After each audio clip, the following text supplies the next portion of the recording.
อันนี้โอ้โดยโอ้เข้าโดย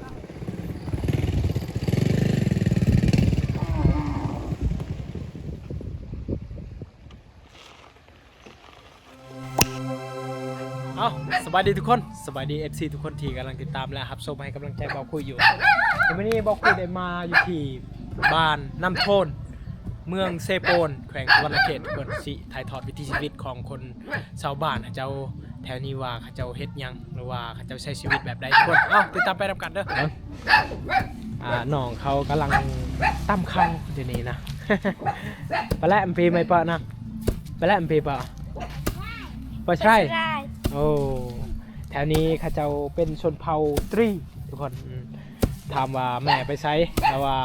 แม่นี่ไปให้ทุกคนเพิ่นแหละตามเข้าช่วยแม่เนาะทุกคนเอายางเลาะหมู่บ้านเจ้าไปก่อนทางนี้จะเป็นเส้นทางที่เฮามาได้อันนี้แล้วก็เฮาก็สิเข้าไปในนะทุกคนยังมีอีกหลายหมู่บ้านไปทางนี้ได้อันนี้คือหมู่บ้านน้ำโทนชนเผ่าตรีทุกคนนี่เบิ่งเฮือนซานบ้านซองเขาเจ้านี่ก็จะคล้ายๆกับทรงเฮือนชนเผ่ากระโด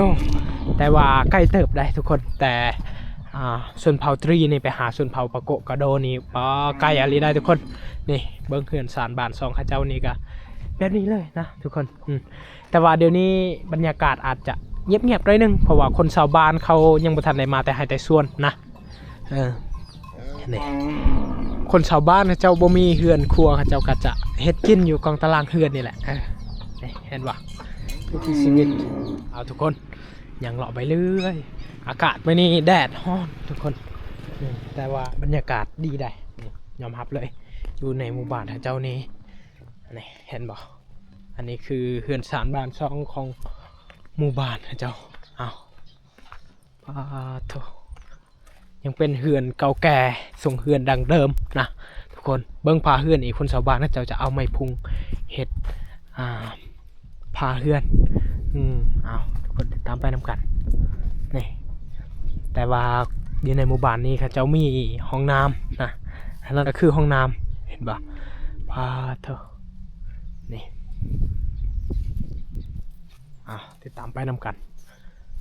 อยู่ในหมู่บ้านนี้มีภูสูงเห็นบ่ทั้งนั้นจะเป็นภูหินนะทุกคนเนาะ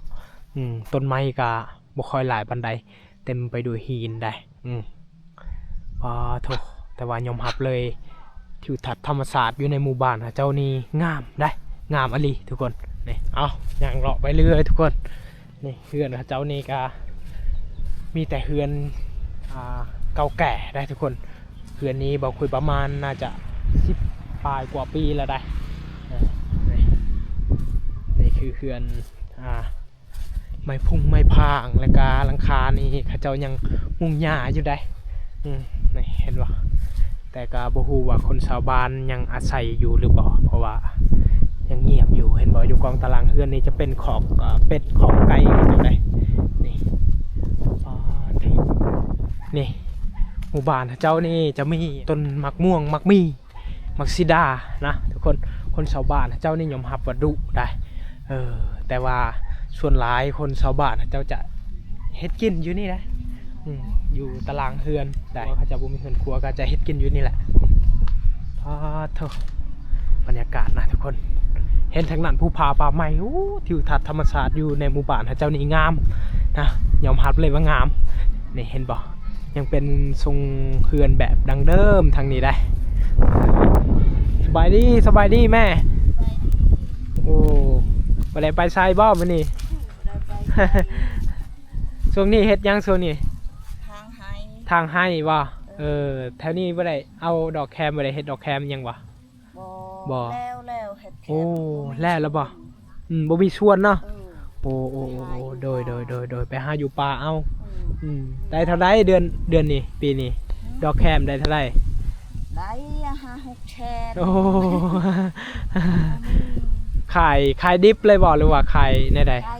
ขายแห้งโอ้โดย2 มือตากก็แห้งแล้วเนาะโดยเอาทุกคนโอ้เนาะคนชาวบ้านเฮาเฮ็ดไร่บ่หรือว่าเฮ็ดนาแถวนี้เฮ็ดไร่บ่นาบ่ได้เฮ็ดโอ้บ่ บ่มีหน้าเนาะ บ่มี โดย เขาก็มีหน้าจะเฮ็ดหน้า โดยเวลาไปเฮ็ดไห้นี่ไปทางใดทางนี้บ่ขึ้นภูตอนนั้น ขึ้นภูขึ้น โอ้เดี๋ยวนี้แล้วทุกคน เวลาเขาเจ้าไปเฮ็ดไห้นี่ขึ้นภู พ้น เห็นบ่ ภูนี่ โอ้ไปทางนี้บ่ อันนี้คือทางไปไห้เนาะไปเวลาไปไห้นี่ขี่รถอีแตนบ่หรือว่ารถจักร ย่างตีน โอ้ยางเอ้า โอ้ โดยทุกคนนี่ทางนี้เขาจะไปไห้แล้วก็ขึ้นภูตัวนั้นป้าโถแต่ว่าภูอยู่ในหมู่บ้านเขาเจ้านี่เป็นภูหินได้ทุกคนจะบ่มีไม้อีหยังเอาขอบใจเด้อใจหลายๆทุกคน อันนี้คือวิถีชีวิตของคนชาวบ้านเขาเจ้าเฮาได้ทำเมื่อกี้ก็คือเขาเจ้าเฮ็ดให้บางคนมีนาเขาเจ้าก็เฮ็ดนาได้บ่มีนาเขาเจ้าก็เฮ็ดให้นี่เห็นทรงเหือนเขาเจ้าอันนี้คือเหือนซานบ้านซองของคนชาวบ้านเขาเจ้าเอาอย่างเลาะไปเรื่อยเฮาทุกคนนี่อันนี้คือธรรมศาสตร์ที่สวยงามเห็นทางนี้ก็ได้เห็นภูผาป่าไม้ภูสูงได้ทุกคนเห็นภูอยู่หมู่บ้านเขาเจ้านี่บอกคุยอยากขึ้นเลยได้ อยากขึ้นภูเลยนะทุกคนนี่แต่ว่าหมู่บ้านเขาเจ้านี่มีไฟฟ้าแล้วก็มีสัญญาณอินเทอร์เน็ตนะสัญญาณอินเทอร์เน็ตแต่ว่าบ่แห้งปานใดนะทุกคนพอได้ติดต่อหากันได้นะนี่เบิ่งนี่คือเฮือนศาลบ้านซองคนชาวบ้านนะเจ้าป้าโตอันนี้ต้นมะคุ้งได้ดิได้ ต้นมะคุ้งเขาเจ้านี่สูงนะทุกคนเจ้าตะไหนโดยเรียโดยโอ้เข่าโดยหนึ่งเข่าเจ้าไหนล้านไหนโอ้บุนี้ล้านเพิ่นแต่ว่าล้านเพิ่นนี่บ่ใส่ทรง โดยโอ้เฮ็ดกินอยู่กองตารางเฮือนเนาะน่ะดุงในตะเบิ้นตะจ้าตังดุงตะเบิ้นเฮือนครัวบ่มีเฮือนครัวเขาเจ้าก็จะเฮ็ดกินอยู่นี่แหละทุกคนโดยจักคนอยู่จักคนอยู่ในเฮือนหลังนี้ผู้นึงเฮาเด้อโอ้อยู่ผู้เดียวเฮาแม่หมายโอ้เป็นแม่ไม้บ่โดยโอ้ผัวป้าเพิ่นตายแล้วทุกคนเพิ่นก็อยู่ผู้เดียวเดี๋ยวนี้ได้ในเฮือนเพิ่นแต่ว่าเพิ่นบ่มีเฮือนครัวเพิ่นก็จะเฮ็ดกินอยู่นี่แหละเฮ็ดกินอยู่กองตารางเฮือนนายเจ้าไหนฮะเพิ่นกำลังเฮ็ดกินเอาขอบใจเด้อขอบใจหลายๆเด้อเอาทุกคนนี่คือเฮือนศาลบ้านซองของคนชาวบ้านพี่น้องเผ่าตรีเบาคุยพอได้เข้าใจน้อยนึงภาษาเผ่าตรีได้เห็นว่าอันนี้ก็คือบอนที่เขาเจ้าล้างถ้วยล้างจานล้างหมอกล้างหม้อได้ทุกคน ไปใช้นี่ไปใช้ทำไปหากินว่า น้องๆเขาไปหากินนะทุกคนแถวนี้แหละฮูจักหาอยู่หากินได้เอาไปหายังเลาะไปเรื่อยทุกคนเลย หมู่บ้านเจ้านี่กว้างเติบได้แต่นี่ไปหาพูนเลยกว้างยำหับเลยนะทุกคนเธอได้ยินเสียงนกอีกได้อยู่ในหมู่บ้านเจ้านี่พี่น้องก็น่าจะได้ยินเดี๋ยวนี้นะ อันนี้จะเป็นดอกไม้แต่ผู้ได้แต่พอคุยกับบ่ฮู้ว่าดอกไม้ยังเขาเจ้าเอิญนี่นะแต่อยู่เวียดนี่เขาซื้อแพงได้ทุกคนเขาเจ้าจะเฮ็ดยาสมุนไพรได้นี่เขาซื้อโล300,000นะทุกคน300,000ดงถ้าเงินบาทนี่ก็จะประมาณ200 กว่าบาทได้ติดตามไปนำกันนี่เบื้องข้างนี้ก็จะมีส่วนผักเขาเจ้าได้หมู่บ้านเขาเจ้านี่ยอมรับเลยว่าดุได้ทุกคนอันนี้ก็คือส่วนผักเห็นบ่ผักบัวผักอย่างต่างๆเขาเจ้าปลูกนี่แล้วก็จะมีผักบงโอ้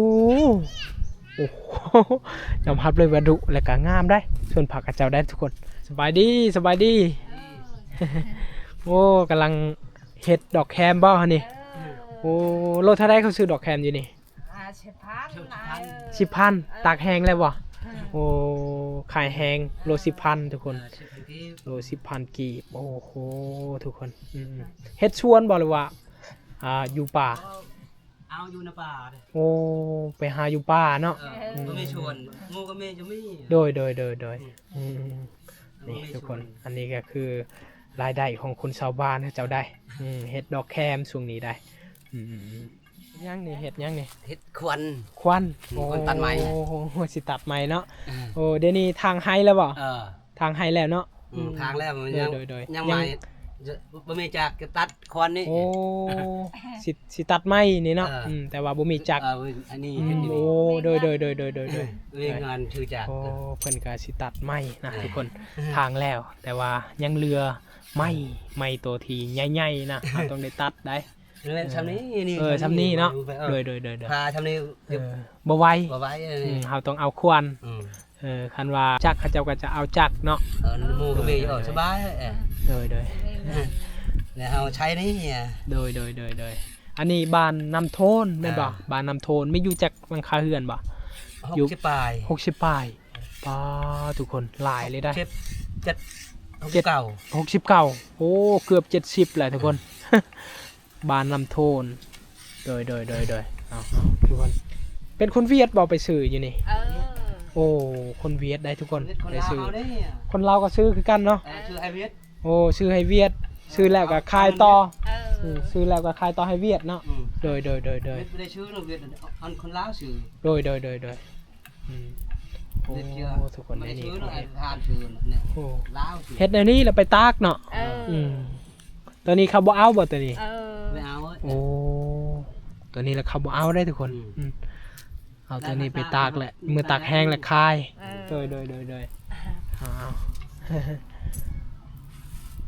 เอาขอบใจเด้อขอบใจหลายๆอันนี้ก็คือเฮือนสารบ้านซองเขาเจ้าเอาไม่สอดไม่เฮียได้เฮ็ดป่าเฮือนนี่ได้ทุกคนนี่ป่าเฮือนจะเป็นทรงแบบดังเดิมทรงเฮือนดังเดิมทุกคนโอ้คนชาวบ้านเขาเจ้านี่ยอมรับเลยว่าดุขนาดนะทุกคน มาเฮือนหลังใดไปเฮือนหลังใดก็เห็นแต่ชวนพักได้ทุกคน ก็ทุกหลังคาเฮือนเลยมีส่วนผักหมดได้ทุกคนเห็นปะเอาทางนี้ก็จะเป็นเส้นทางรถใหญ่รถจักรไปมาได้ไปทางนี้ก็จะเป็นเซโปนเบิ้งบรรยากาศนี่ทุกคนแถวนี้ก็จะมีต้นมะพร้าวหลายต้นนะทุกคน ประมาณ5 ต้นเลยได้นี่ป้าเถอะสบายดีเนี่ย สบายดีบ้านชวนเดี๋ยวไปแลกเปิดในไปไซนี่ฮะนี่ก้อนเดียว โอ้เพิ่นไปเบิ่งงัวได้ทุกคนไปเบิ่งงัวเด้อเป็นว่าเจาะไหมเนี่ยเจาะไอ้จิโอ้บันแท้โอ้เนี่ยบ้านไหนบันแท้โดยทุกคนเพราะว่าพวกยา2 คนนี่รับจ้างเลี้ยงงัวของพวกนี้นะทุกคนบะแลดงเหี่ยบะแลกี้โอ้แต่ว่าผู้เจ้าของงัวนี่เฮือนหลังนี้ทุกคนพวกยา2 คนแหละถ้าได้เขาให้สุเจ้าเลี้ยง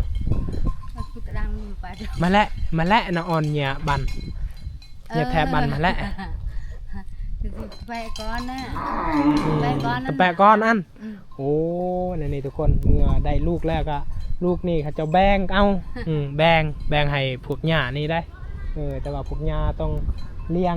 งัวเขาเจ้าเดี๋ยวนี้นะทุกคนเอากำเอิญเงี้ยว ขอบใจบ่ค่อยเข้าใจภาษาของคนชาวบ้านเขาเจ้าลายได้ทุกคนแทนนี้จะเป็นชนเผ่าตรีได้แต่ว่าบ่คุยฮูบ่ลายฮูหน่อยนึงทุกคนทุกคนนี่โคตรพักดุอารีน่า ไปแต่ละหลังคาเรือนก็มีส่วนผักเป็นส่วนตัว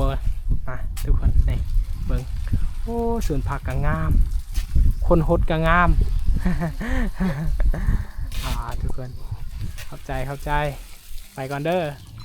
สบายดีพ่อเฮ็ดยังนี่วายโอ้สิเฮ็ดยังนี่วายนี่สิเฮ็ดยังโอ้เฮ็ดกระพางเนาะโดยทุกคนนี่อันนี้จะเป็นวายทุกคนไกด์บอกไปเอาวายไปเอาไทยได้วายอยู่ทางให้เจ้าเขาเอาโอ้โดยเมื่อทางให้แล้วคุณชาวบ้านก็เอาวายนี่เลยเพื่อจะเฮ็ดกระพา อีหยังหลายๆอย่างยัง โดยทุกคนนี่อายุจักปีแล้วเด้นี่ โอ้หลายปีเอ้ย หลายปีแล้วเนาะโดยทุกคนนี่ป้าเท่าพอเพิ่นก็น่าอายุโอ้ประมาณ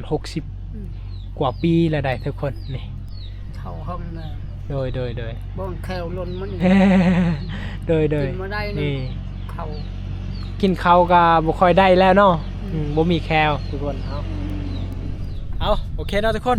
อันนี้คือบรรยากาศอยู่ที่หมู่บ้านน้ำโทนเมืองเซโปนแขวงสะหวรรณเขตทุกคนเป็นครั้งแรกที่เบาคุยได้มาอยู่ในเมืองเซโปนได้ถ่ายทอดวิถีชีวิตคนชาวบ้านชนเผ่าตรีนะเอาก็คือว่าทุกคนธรรมศาสตร์ในหมู่บ้านหาเจ้านี่ก็ยังสวยงามอยู่ได้เห็นภูผาป่าไม้ก็จะแตกต่างกันกับภูผาแถวบ้านเฮานะทุกคนเอาอันนี้คือวิถีชีวิตของพี่น้องชนเผ่าตรีอยู่เมืองเซโปนบ้านน้ำโทนเอาจังใดก็ต้องขอบคุณหลายๆพี่น้องทุกคนที่ได้ติดตามและรับชมให้กำลังใจเบาคุยมาตลอดเบาคุยฝากพี่น้องกดไลค์กดแชร์กดติดตามเบาคุยในเด้อเพื่อเป็นกำลังใจเบาคุยให้คลิปต่อไปเอาสำหรับคลิปนี้ก็ขอจบไปเพียงเท่านี้บายบายเจอกันคลิปต่อไปทุกคน